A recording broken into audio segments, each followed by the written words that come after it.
Hi everyone, welcome to my channel, Best Recipes with Sharon.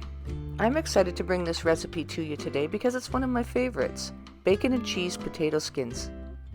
Who said you can't make these at home? Well, let's get started.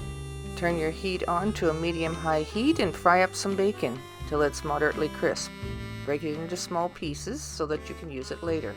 Grate up a little bit of cheese so that you have that ready. And I'm using Mazza cheddar cheese. You can use whatever type you like. I take about a liter of canola oil and pour it in a medium saucepan. Then you'll need to turn your heat on high and heat it until it's about 350 to 360 degrees. And start by washing and preparing your potatoes. I use russet potatoes for this one, but you can use whatever you like. Cut your potatoes in half lengthwise, hollow out the centers using a small paring knife.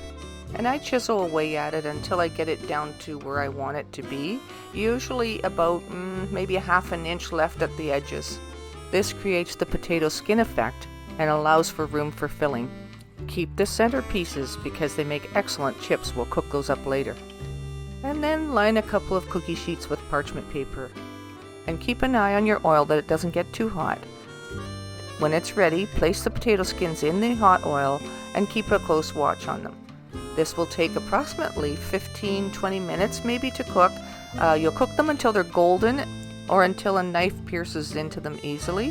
Having said that, the russet potato tends to go a little bit hard in the oil. And so they're cooked through, but it's difficult to pierce them, and they will soften up once they're out of the oil. Let them sit to drain on a paper towel.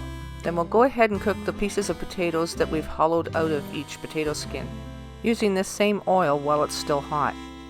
Then back to the potato skins, I dump them over onto the paper towels. Take and turn them over a little bit, just making sure that they've all had a chance to drain properly. And these are cooked up just until they're lightly golden, which is absolutely perfect. I place them onto a cookie sheet lined with parchment paper, sprinkle each one with a little salt, then add a little bacon in the base of each of them. And what I do is I layer the bacon and the cheese. And this is the beauty of doing it homemade. You can add as much as you want.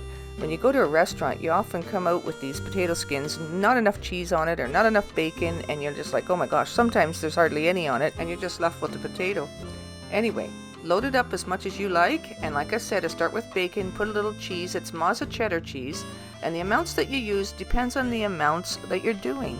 So that's kind of a guesstimation, because if you're doing, 6 to 8 potato skins versus maybe a dozen or 20, then of course you're going to use more of the cheese and bacon to fill it. Then stick these in a 425-degree oven and watch them closely. Meanwhile, check on your center potato chips and stir them so that they don't stick together. Now I check on the potato skins and I switch it over to broil just for a minute or two. That just helps the cheese to melt a little bit better and actually brown a tiny bit. And whatever's gone over onto the cookie sheet, oh, it's so great to scrape that cheese off the cookie sheet and eat it too.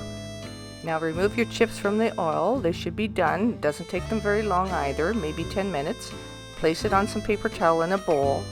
Add a little bit of salt and vinegar and go ahead and eat those as well and enjoy. And this way nothing's wasted. But we actually look forward to eating these as well because they are so delicious and crispy. Now I've just shown you how to make bacon and cheese potato skins, but I also make buffalo chicken potato skins. So stay tuned for the next video and I'll show you how to make those too. Until next time, happy eating. Now go make some.